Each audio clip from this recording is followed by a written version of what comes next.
Boa tarde, amigos e amigas do blog Calçadão. Eu sou Felipe Augusto Pérez e hoje eu estou aqui com uma convidada muito especial. Ela é pré-candidata na chapa de Guilherme Boulos, a vice-presidência, Sônia Guajajara. Sônia, bem-vinda a Ribeirão Preto, ao blog Calçadão. Obrigada, Felipe. Obrigada pela oportunidade também da gente trazer nossa voz aqui, né, e discutir todas essas questões do Brasil. Sônia, você, a sua candidatura e a do Guilherme Boulos, ela é uma candidatura diferente no sentido de o Guilherme Boulos ser ligado ao MTST, né, a um movimento social de moradia, e você muito ligada às questões de conflitos no campo, especificamente às lutas indígenas e quilombolas. Fala um pouco, para quem não te conhece, do seu histórico de lutas lá no Maranhão desde o início. Bom, eu sou a Sônia Guajajara, né, sou do povo indígena Guajajara e sou da terra indígena Araribóia, né, que fica lá no município de Amarante, do Maranhão. E sempre fui muito assim, ativa, né, nas discussões, na luta indígena, né, mesmo antes de sair para algum outro lugar, né, para além da aldeia, já acompanhava muito as nossas reuniões, discussões internas, né. E 1989, né, eu fui para Minas Gerais e lá foi a primeira vez que eu saí assim, do meu estado, né, e fui estudar o ensino médio em Minas Gerais num colégio interno. E eu fui também com o apoio da FUNAI, né, a FUNAI fez uma parceria, levou eu e um outro parente, né, assim que a gente se trata, um outro parente indígena. E lá eu fiquei 3 anos, fiz o ensino médio, voltei para o Maranhão, fiquei trabalhando nas aldeias algum período, já como professora, porque eu fiz magistério, né. E paralelo a isso, eu sempre acompanhando ali as lutas do movimento indígena no meu estado. E depois eu vim para São Paulo, eu fiquei 4 meses aqui em Lins e fiz um estágio de medicina alternativa, onde eu estava fazendo essa troca, né, do que a gente conhece, do que a gente vive aí com as práticas naturais, né, com o que uma clínica natural ali também que chamava Instituto Paulista de Promoção Humana. Trabalhava com ervas, com folhas, com raízes, né, com água, com o barro, que foi assim um aprendizado, né, um período muito bom para mim. Depois voltei para o Maranhão e aí eu voltei a estudar de novo, fiz enfermagem, depois segui trabalhando nas aldeias e sempre indo também para essa luta do movimento indígena, né?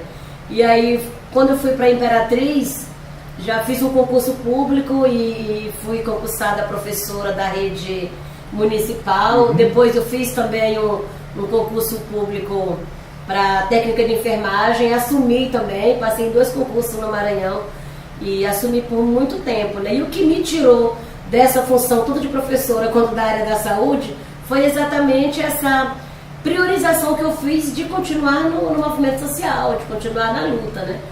Então a gente criou um movimento indígena no estado que chama COAPIMA, Coordenação das Organizações e Articulação dos Povos Indígenas do Maranhão. Fiquei por 2 mandatos nessa organização e daí também tive uma grande visibilidade assim, né, para os demais estados da Amazônia brasileira. E aí eu fui eleita para a coordenação executiva da COIAB, que é a Coordenação das Organizações Indígenas da Amazônia Brasileira. Aí fui morar em Manaus, que é lá que fica a sede da COIAB, né? Fiquei 4 anos no mandato completo, né, como vice-coordenadora.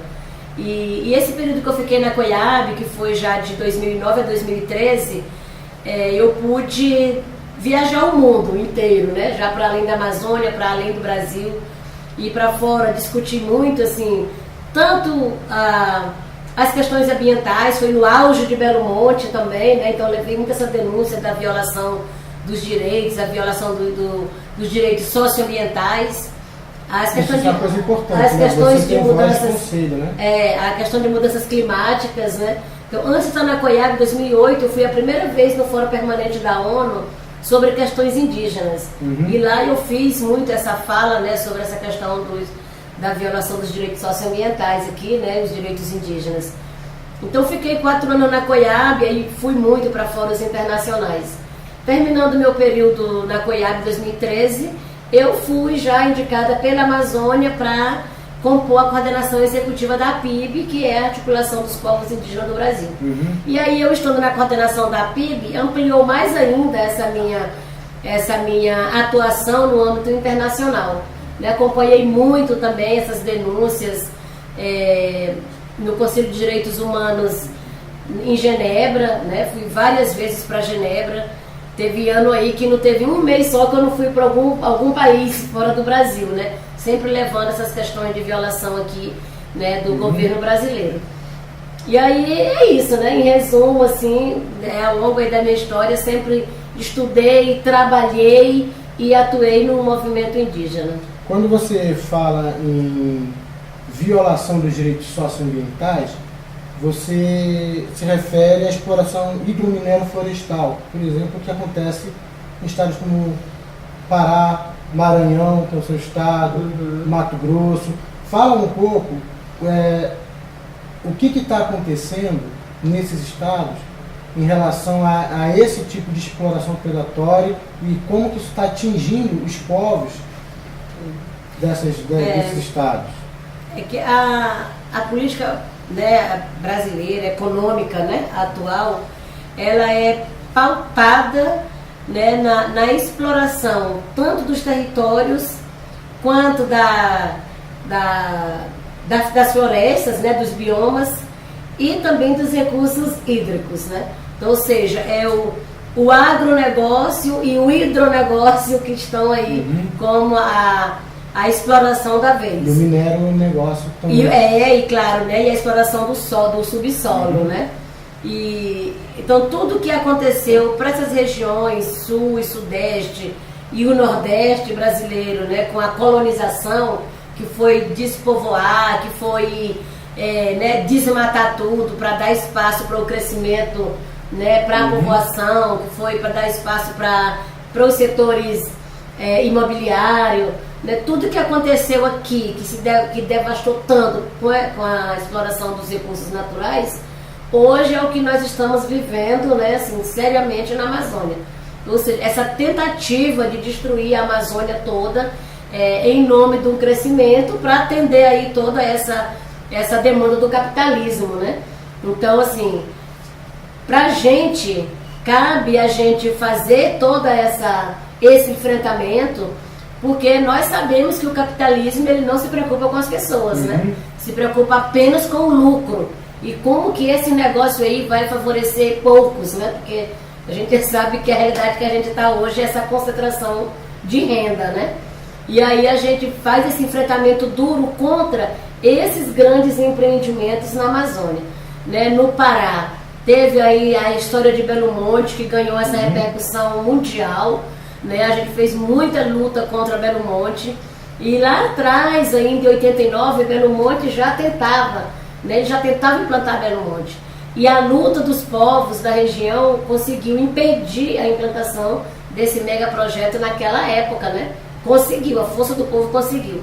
E agora, nesses últimos 5 anos, nesses últimos 6 anos, que Belo Monte voltou de novo para a pauta para poder ser instalado, com toda essa força, com toda essa mobilização que a gente fez, com toda essa repercussão nacional e internacional, a gente não conseguiu barrar. E aí um governo de esquerda, que estava aí, que tinha toda antes dessa preocupação, esse comprometimento aí com a política ambiental, mas mesmo assim Belo Monte foi construído. E hoje tá aí os resultados, Hoje nós temos já um prejuízo assim imenso, tanto social, quanto ambiental, do que foi esse empreendimento lá no Pará. Da mesma forma, se tenta ainda implantar esse grande complexo que é no Rio Madeira, Belo Monte no Xingu, E agora tem esse do Rio Madeira aí, que é o complexo do São Luís do Tapajós. Os Munduruku estão fazendo uma luta aí, está na resistência contra esse empreendimento. Porque, assim, tanto tem esse impacto direto, para as populações ali que estão próximas, quanto para o meio ambiente, mas é um impacto que, assim, hoje está chegando para nós que estamos lá diretamente. Mas, assim, se continua com essa exploração, essa utilização dos recursos hídricos dessa forma, daqui a pouco seca para todo mundo, né? É um negócio atual aí que ruma ao caos, né? Vai indo para o caos, porque se seca tudo aí, como é que né, as populações vão conseguir sobreviver sem a água, né? Então tem que ter um freio nisso. As mineradoras, da mesma forma, a Belo Monte também foi isso. Essa tentativa da hidrelétrica, mas tem constatação de recursos minerais lá, empresas, né, grandes empresas de mineração, já fazia esse estudo. E aí, para poder facilitar e legalizar isso, tem um projeto de lei no Congresso Nacional, né, você deve ter conhecimento, que é um projeto de lei de número 1610. Ele já faz tempo, ele está lá há mais de 10 anos, só que agora eles estão pressionando para aprovar logo, né? Que permite a exploração mineral em territórios indígenas. Tem o Código da Mineração, que é um geral, né, que é para todos os territórios indígenas, quilombolas, né, onde tem minério, mas tem esse que é específico da exploração mineral em terras indígenas, né? E nós temos também, igualmente, feito essa luta contra o avanço desse projeto de lei lá no Congresso Nacional. Então, assim, o agronegócio nem se fala, né? Que aí tem essa bancada ruralista lá, que tem maioria absoluta, que se junta à bancada evangélica conservadora e eles conseguem aprovar tudo que é de interesse deles em detrimento dos direitos da população, né? E a gente também tem feito esse enfrentamento aí direto contra essas medidas, né? Contra o avanço aí da legalização dessa exploração com base no uso da terra, né? A produção com o uso da terra desenfreada e da água, né? dos rios. E aí nós pautamos também muito fortemente sobre a PEC 215, né? Que tramitou aí, foi muito tempo. A gente em algum momento conseguiu arquivar e aí quando Eduardo Cunha assumiu a presidência da Câmara, a primeira coisa que ele fez foi desarquivar essa proposta de emenda constitucional e a gente tem sido assim, sabe, intensificou muito essa pressão lá contra e ela está lá ainda hoje, né, para poder a qualquer momento ela ser votada. Explica para o público o que é a PEC 215.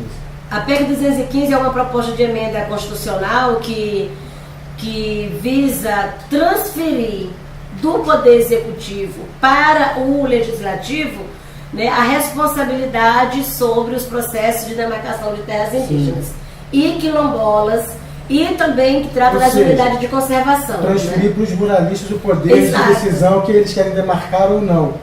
Sônia, em relação a esses assassinatos que ocorreram durante a ditadura, fala para mim de que forma, o que aconteceu no pós-golpe. Nós sabemos que esses assassinatos eles continuaram mesmo durante o período democrático, né? E que não foi pequeno. Nós temos vários casos de sem terras, de indígenas assassinados por disputas de conflitos de terras nesse país. Agora, de que forma o que aconteceu no pós-golpe em relação a isso? Aumentou? Porque nós estamos assim, com o golpe totalmente em curso, né? O golpe está aí a todo vapor.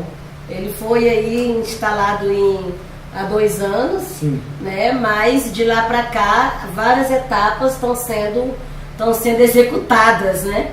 E esse aumento da violência e esse aumento do fascismo, né? Desses discursos de ódio, desses discursos racistas praticados por próprias pessoas públicas, né, representantes até do parlamento brasileiro, deputados federais, senadores, né, ou figuras aí que querem continuar aí, inclusive disputando a presidência, né, que está com esse discurso de armamento, né, como é que fala, de incitar mesmo a violência, né, contra as pessoas, contra a população.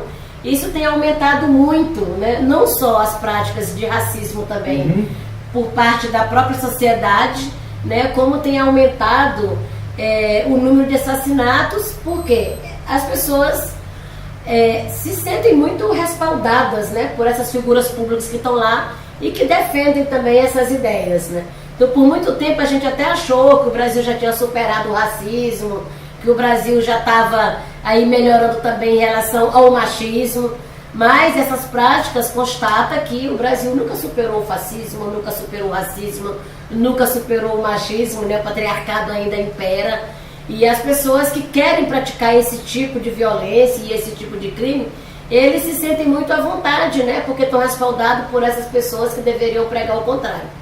Então, essas medidas que tramitam no Congresso Nacional, eu citei aqui a PEC 215, eu citei o Projeto de Direito da Mineração, mas quando você junta tudo, né, que retrocede direitos, tem mais ou menos 182 medidas que tramitam no Congresso Nacional que diz respeito a retrocessos de direitos indígenas, de direitos dos quilombolas, dos povos tradicionais, de direitos ambientais, né?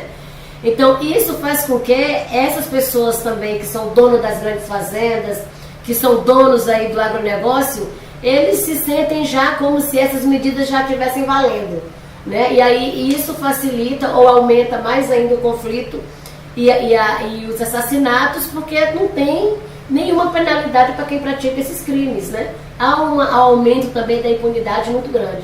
E essa certeza da impunidade faz com que essa violência e esses assassinatos aumentem a cada dia, né?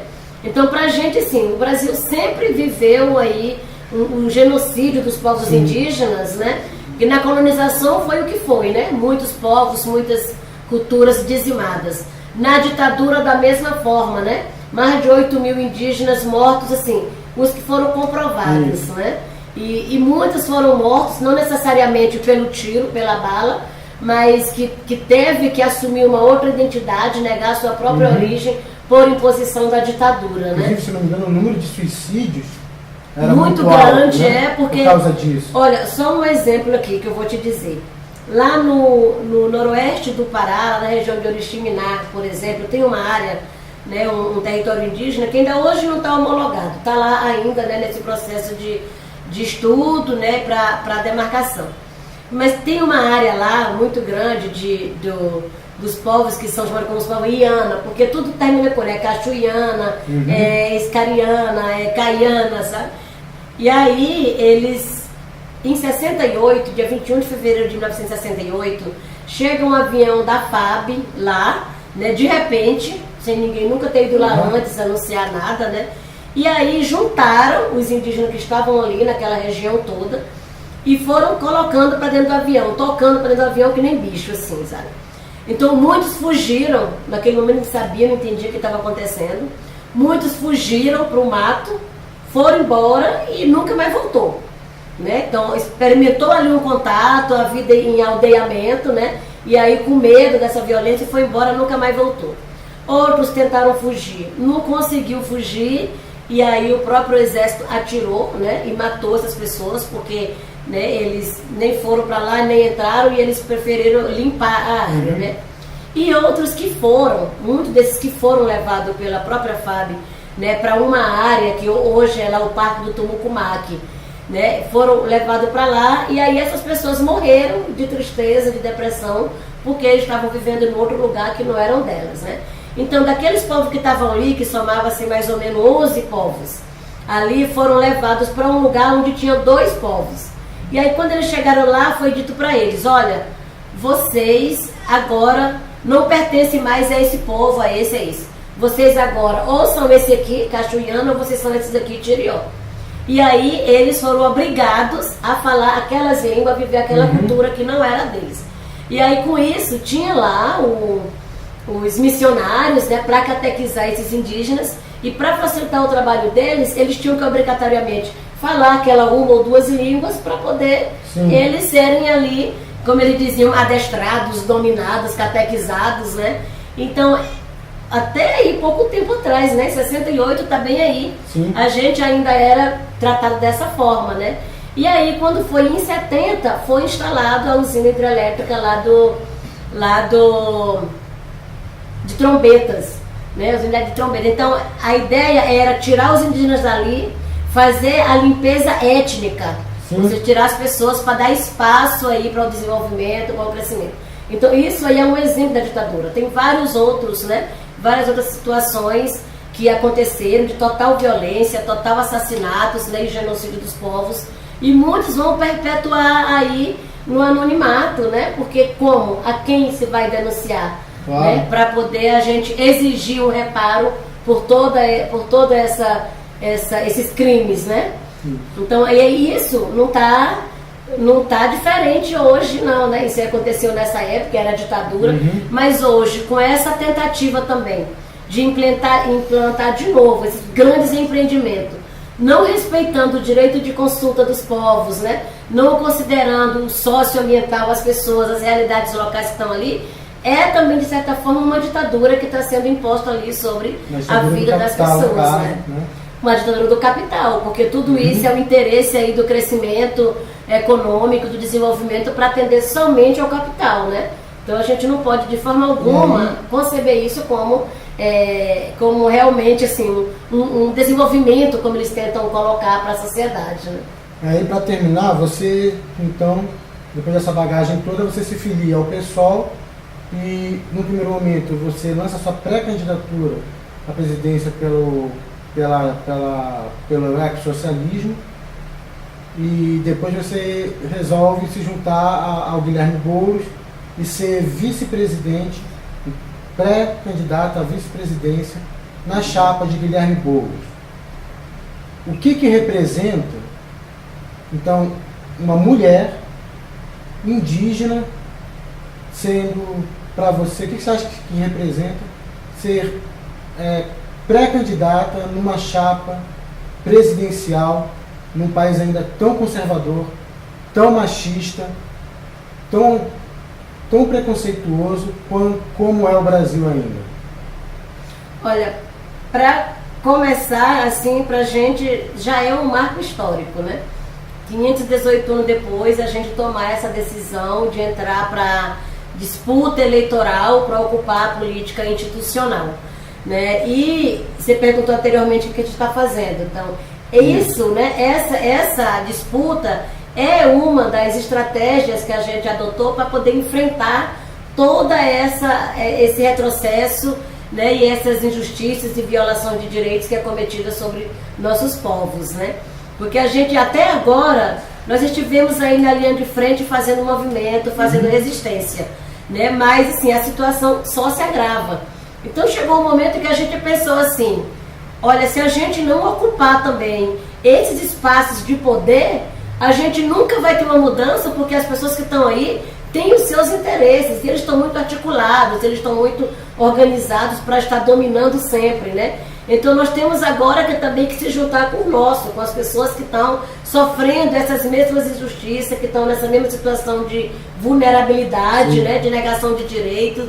E bem nesse momento que a gente está sofrendo duros ataques aí aos direitos, né, à vida das pessoas, à democracia, né, não tem outra saída a não ser a gente se juntar, né, nos organizar com essa classe trabalhadora, com os diversos movimentos sociais, para a gente fazer esse enfrentamento, né? Então, para nós, assim, a decisão nesse momento, 508 anos depois, né, de tanta negação de direito, de invisibilidade até das nossas pautas, né, é a gente assumir mesmo com coragem, com ousadia, e apresentar aquilo que a gente vive como uma alternativa, né, de enfrentar o modelo de desenvolvimento atual baseado somente na exploração dos territórios, das florestas e das águas em nome de um capitalismo, né? Porque aí sim a gente quer apresentar um modelo que possa atender de fato à sociedade, né? Às pessoas, que muito mais do que ser uma pré-candidatura indígena ou que discute só a questão indígena e ambiental, mas nós apresentamos aqui uma pré-candidatura indígena, né, para o Brasil, o povo brasileiro. E, Sônia, muito obrigado. Se você tiver alguma coisa que você queira falar que não tenha dito, a câmera é sua. Desde já, eu já agradeço a sua participação aqui. É um imenso prazer. As portas de Calçador estão sempre abertas para você. E muito obrigado mesmo. Se tiver alguma coisa que você queira falar, por favor. Eu quero convidar as pessoas, né, todas as pessoas que queiram conhecer mais das nossas propostas, da nossa construção coletiva que a gente está fazendo nessa pré-campanha, né, do processo todo que a gente está construindo aí, né, que vai para muito além de propostas para um processo eleitoral, né. Nós estamos construindo aí uma proposta, né, para um programa coletivo que vai para muito além, né, de pensar somente aí no resultado das urnas. A gente, claro, entra na disputa, a gente vai para ganhar, a gente vai para disputa séria, mas a gente está pensando um projeto de país para as futuras gerações e não somente para poder, né, cumprir aí um pleito eleitoral. Então vamos com o Guilherme, vamos com boulosesonia.org.br, é a nossa plataforma, o nosso site, para poder você acompanhar a gente, né, e essa construção aí que não é só nossa, não é só de candidaturas, né, mas que é uma proposta aí que cabe todo mundo, todos que acreditam no novo projeto e que quer seguir com a gente. Vamos juntos. Sônia, muito obrigado. Gente, terminamos mais um Papo no Calçadão e com certeza na próxima semana, com o Ricardo Gimenez, nós estaremos de volta. Um abraço. Um abraço.